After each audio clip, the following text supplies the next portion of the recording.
Le dernier quart d'heure de Smart Bourse, chaque soir, c'est le quart d'heure thématique. Le thème ce soir, c'est encore celui des small et mid cap, une classe d'actifs qui retrouve beaucoup d'intérêt depuis quelques semaines et quelques mois maintenant, après des trimestres et des années parfois même de sous-performance par rapport aux indices de grande capitalisation boursière, notamment en Europe. Nous en parlons avec Marion Casal, gérante chez Montpensier Finance. Bonsoir Marion. Bonsoir. Vous êtes gérante d'une stratégie small cap multithématique chez Montpensier Finance. On va parler de l'aspect thématique, mais un mot quand même de l'ambiance autour de cet univers d'investissement des small et mid cap. Zone euro, c'est votre univers précisément, Marion. Alors, jusqu'à aujourd'hui, avec un peu plus de troubles, d'incertitudes politiques, effectivement, mais si on met de côté les mouvements des derniers jours, on a quand même 2-3 mois de regain d'intérêt pour cette classe d'actifs, des petites et moyennes capitalisations boursières.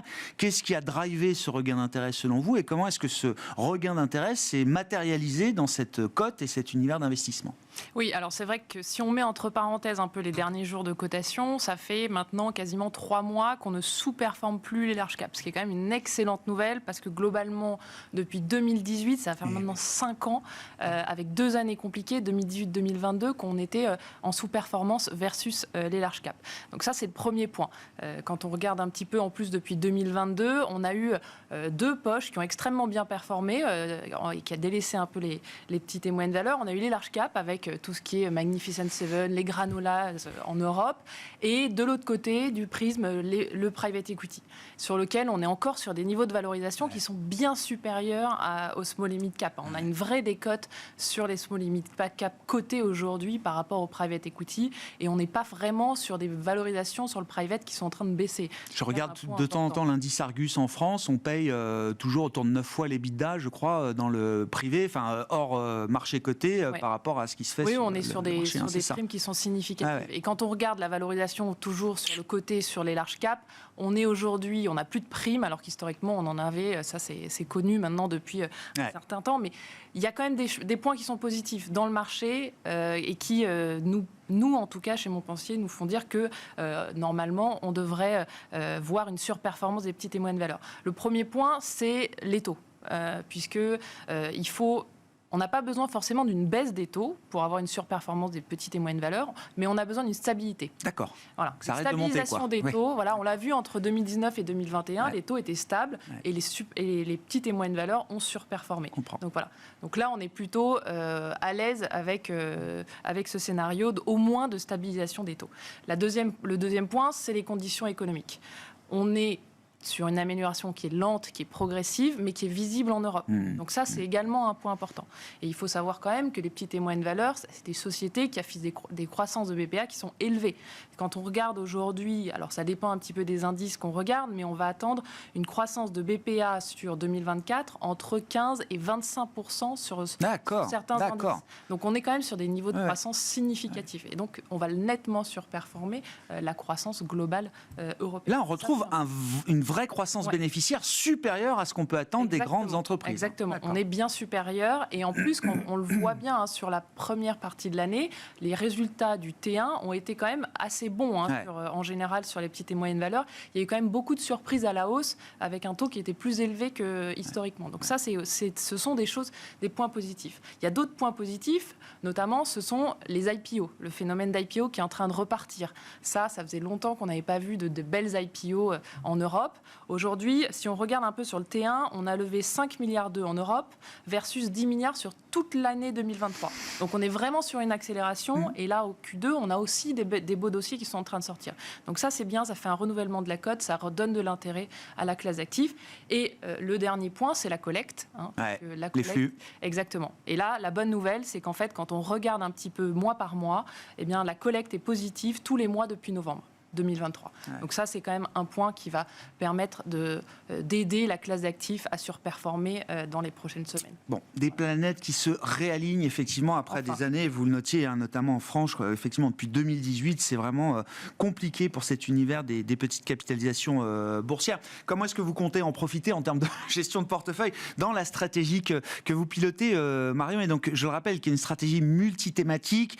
Il y a le thème Better Life, le thème Lifestyle, le thème Smart Resources et le thème Digital Impact que vous croisez dans cette stratégie. Est-ce que vous pouvez nous donner quelques caractéristiques de ces 4 thématiques et comment vous vous positionnez ou comment elles sont positionnées pour profiter d'un momentum qui redevient et qui pourrait rester plus favorable au small cap? Alors le point important, c'est déjà de dire que en fait, les 4 grands axes d'investissement qu'on a choisis, ce sont des axes de croissance, puisqu'on est sur des marchés avec des vecteurs qui vont nous permettre de surperformer le marché. Voilà, donc ça c'est le premier point. Et à l'intérieur de ces 4 grandes thématiques, on a identifié de manière un peu plus court terme, plus momentum, des dynamiques qui sont très différentes les unes des autres, mais qui vont permettre un momentum plus porteur pour les valeurs. Je vous donne plusieurs exemples dans les différentes thématiques. Tout d'abord, dans la thématique Better Life. Donc là, on se concentre sur la santé, le bien-être des individus.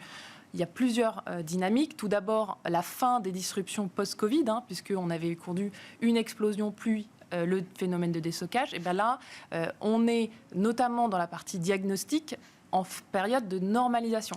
Donc ça, c'est un point important. Ça va permettre nettoyage de tous les effets Covid, quoi. Voilà. On repart sur des croissances organiques qui sont plus normalisées. Ça, c'est déjà un point important. Donc ça, le diagnostic, notamment, va en bénéficier. Deuxième point, les GLP-1. Alors, on ne peut pas investir sur Novo quand on est un gérant small et mid cap. Oui, ça devient compliqué, là. Oui. C'est sûr. Mais en tout cas, on peut trouver des acteurs qui profitent de la croissance des GLP-1.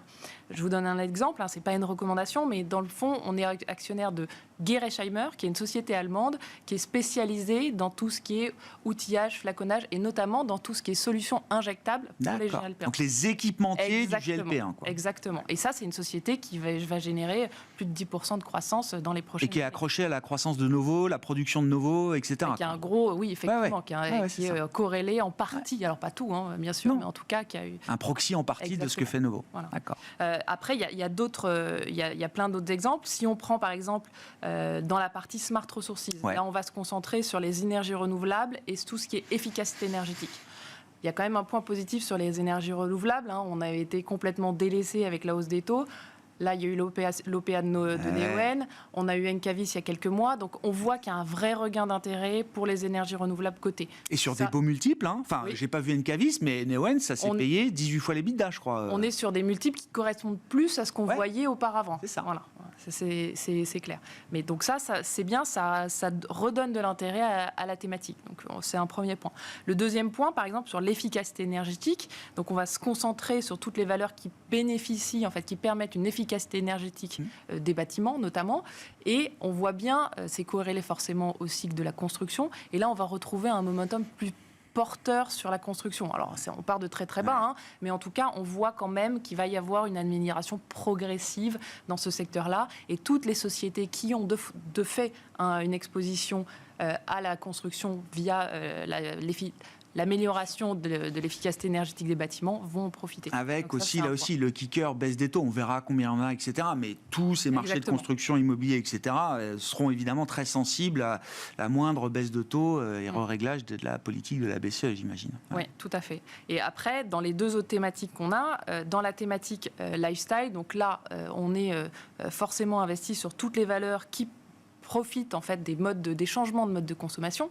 Et donc, la bonne nouvelle, c'est quand même que là, on est sur un momentum un peu plus porteur sur la consommation. Ça redémarre. Les effets de déstockage touchent aussi à leur fin. Et on a quand même sur le marché des très belles valeurs en Europe, cotées, qui sont sur des multiples de valorisation qui sont complètement déprimés. Que ce soit sur les articles de sport, que ce soit dans certains sous-segments. Je pense notamment à des acteurs. Alors effectivement, le déstockage a fait mal, mais je pense à un acteur comme Rémy Cointreau aujourd'hui. Alors forcément, il y a des petits des sujets qui impactent, la Chine, etc. Indépendant de la volonté de Rémy Cointreau, on va dire. Exactement, mais aujourd'hui, on se retrouve à un niveau de cours qui est identique à 2017. Entre-temps, le BPA a été multiplié par 2 sur Rémy Cointreau. Donc effectivement, il peut y avoir encore des aléas et de la volatilité sur le titre, mais en tout cas, aujourd'hui, ça vaut à peine le stock. Voilà, donc ça, c'est un point important. Donc on peut trouver des sociétés intéressantes aussi dans cette dans cette thématique-là. Et l'aspect digital impact, comment est-ce que vous le traitez là justement à ce stade, Marion ? Eh bien, dans le digital impact, c'est simple, on se concentre vraiment sur tous les marchés qui sont de niche ou à forte croissance. C'est vraiment important puisque, par exemple, on va être exposé sur une société qui s'appelle Qt Group dans les logiciels, qui, malgré un environnement qui a été quand même un peu plus compliqué ces dernières années, arrive à dégager quand même 20% de croissance top-line quasiment tous les ans, avec du levier opérationnel. D'accord. Typiquement, c'est des sociétés qu'on aime bien avoir dans cette thématique-là. Et également, on est exposé sur la partie semi-conducteurs. Alors, il y a des acteurs en Europe qui profitent de l'intelligence artificielle, notamment dans les équipements. On a des équipementiers en Europe. Alors, il y a les très gros, mais il y a aussi des plus petits, notamment Besi Semiconducteurs, qui va profiter à la fois du redressement du marché du PC et des smartphones, qu'on joue aussi par d'autres... Renouvellement, c'est ça. Exactement. Mais également par l'intelligence artificielle avec tout ce qui est hybrid bonding, que ce soit dans la logique ou dans la mémoire un peu plus tard. Merci beaucoup Marion. Merci d'être venu nous parler de l'univers des petites et moyennes capitalisations boursières, zone euro, avec ce mouvement de redécollage, de revalorisation, de rattrapage après des années compliquées, qui doit pouvoir logiquement se poursuivre devant nous encore. Marion Cazal, gérante chez Montpensier Finance, était l'invitée du quart d'heure thématique de Smart Bourse ce soir sur Bismart.